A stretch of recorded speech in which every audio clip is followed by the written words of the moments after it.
सना 1946 का आगाज था। कुछ चरवाहे अपनी बकरियां चरा रहे थे कि इसके करीब ही कमरा कल्चर का इलाका था, जहां पर वक्त गुजरने के लिए चरवाहों ने पत्थर फेंकने शुरू कर दिए। उनमें से पत्थर एक गार के अंदर गए, जहां से एक ऐसी आवाज आई जैसे गार के अंदर कोई चीज टूट गई हो। तो उन्हें कदीम जमाने के कुछ बर्तन मिले हैं जिनके अंदर हजारों की तादाद में पत्थर थे।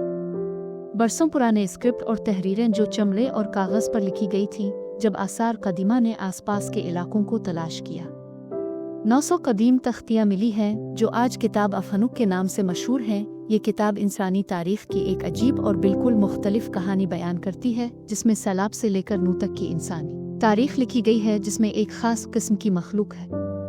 ये किताब आखिर किस नबी पर नाजिल हुई, ये सच थी और इसे बाइबल से क्यों अलग किया गया था। आज इस वीडियो में हम सब कुछ जानेंगे कि इंसानियत की इब्तिदा से ही अल्लाह ने इंसानों को तख्लीक करने की इजाज़त दी है। ज़मीन उनमें से बाज़ अंबिया की किताबें हैं और सच्ची किताबें नाजिल हुई है, जिनमें इंजील और ज़बूर शामिल है। आज इसे बाइबल के नाम से एक जगह जमा किया गया है, जिसमें अल्लाह के अहकामात और अंबिया के अक़वाल मौजूद हैं। लेकिन एक आसमानी किताब भी है जिसमें कुछ ऐसी सख्त और हैरान कुन बातें लिखी गई हैं जो शायद किसी आसमानी में नहीं मिलती दुनिया में। किताब यही वजह है कि बाइबल के उलमा ने इस किताब और उसकी आयत को बाइबल से अलग कर दिया है। इस किताब का नाम किताबी हनूक है, यानी ये किताब नूह रसूलुल्लाह सल्लल्लाहु अलैहि वसल्लम पर नाजिल हुई। इस्लाम में हज़रत इदरीस अलैहिस्सलाम को कहा जाता है कि हज़रत इदरीस अलैहिस्सलाम अल्लाह के तीसरे नबी थे, जो हज़रत आदम अलैहिस्सलाम और शाह अलैहिस्सलाम के बेटे थे। नबुव्वत के बाद जो शख्स जलील अल-क़द्र ओहदा पर फाइज हुआ, इसने लिखा है कि वो बाबुल के इलाके यानी इराक मिस्र में पैदा हुए इदरीस अलैहिस्सलाम का बेटा यरद था। हज़रत आदम अलैहिस्सलाम की 7वें पुश्त में हज़रत नूह अलैहिस्सलाम के परदादा थे। जबकि समीरी तख्तियों में कंदा तारीख बताती है कि हनूक एक अजीम बादशाह और आलम था, जिसने सबसे पहले किताब को पढ़ना और लिखना शुरू किया। हनूक तारीख इंसानी की एक अजीब व गरीब कहानी सुनाते हैं, जिसके मुताबिक अल्लाह ताला ने निगहबान भेजे थे, यानी फरिश्तों को इस सरजमीन पर गिरा दिया गया था, जिसका रहनुमा हजारों साल पहले समिया था। कहा जाता है कि वो अपने 199 साथियों के साथ को हरमैन पर उतरा और उन्होंने वदा किया कि हम इंसानों की बेटियों के साथ जिनसी ताल्लुकात कायम करेंगे। द वाचर्स दरअसल खुदा के फरिश्ते थे, जिन्हें इंसानों पर नजर रखने के लिए भेजा गया था।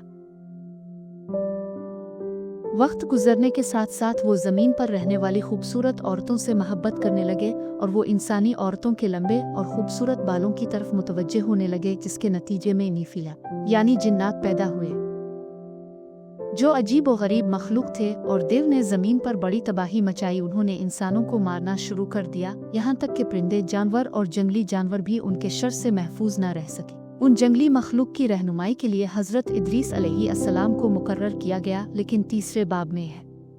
उन गिरे हुए फरिश्तों ने इंसानों को वो इल्म सिखाया जो फसाद और तबाही का बाइस बनते हैं। मसलन अज़ाज़ील ने इंसानों को ज़ेवरात बनाना और मुखों को खूबसूरत बनाना सिखाया।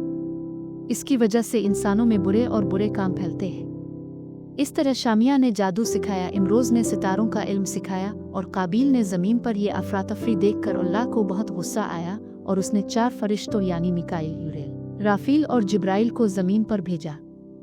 बागी थे वो फरिश्तों और नीफिलिम को सज़ा देते हैं। उनमें से बाज़ को जंजीरों में बांध देते हैं, उन चौकियों को कत्ल कर देते हैं जिनके औरतों से नाजायज़ ताल्लुकात थे। ये 4 फरिश्ते इन निगहबानों को ज़ेर ज़मीन कैद करते हैं, जहाँ कहा जाता है कि वो क़यामत तक कैद रहेंगे।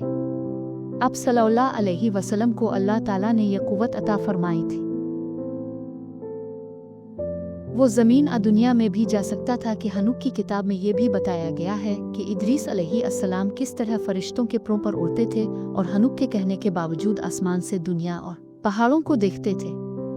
खुदा ने इसे ऐसा करने की इजाज़त न दी कि ज़मीन पर एक बहुत बड़ा सैलाब आएगा, जिससे तमाम नफल और देव कामत मखलूक़ात फना हो जाएंगी। चुनांचे ये आफत आई हज़रत नूह अलैहिस्सलाम के पोते इदरीस अलैहिस्सलाम का ज़माना, जिसमें तमाम देव और नफल मखलूक़ात फना हो जाएंगी और वो पाक मखलूक़ात जिन्हें हज़रत नूह अलैहिस्सलाम अपनी कुश्ती में ले गए थे।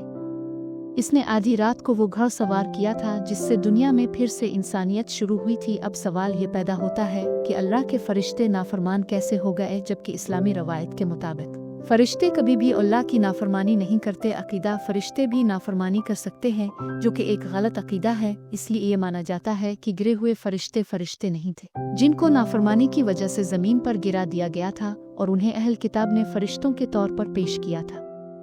दूसरा नुक्ता नज़र ये है कि वो निगहबान कुछ आसमानी मखलूक थे। जैसा कि कदीम समीरी तहजीब की हज़ारों साल पुरानी तख्तियों में उन वाचर्स के बारे में जिक्र किया गया है जो समीरी इकोबा से इस ज़मीन पर आए थे, और वो टेक्नोलॉजी के लिहाज से उन इंसानों से कहीं ज़्यादा तरक्की याफ्ता थे जिन्होंने बहुत से इल्म और तकनीकें फराहम की। इसने उन्हें तकनीक सिखाई, लेकिन जब उन्होंने ज़मीन पर फसाद बर्पा किया तो मुमकिन है कि वो किसी और रास्ते से इस ज़मीन पर आए हों और जिसकी तरफ इदरीस अलैहिस्सलाम को भेजा गया।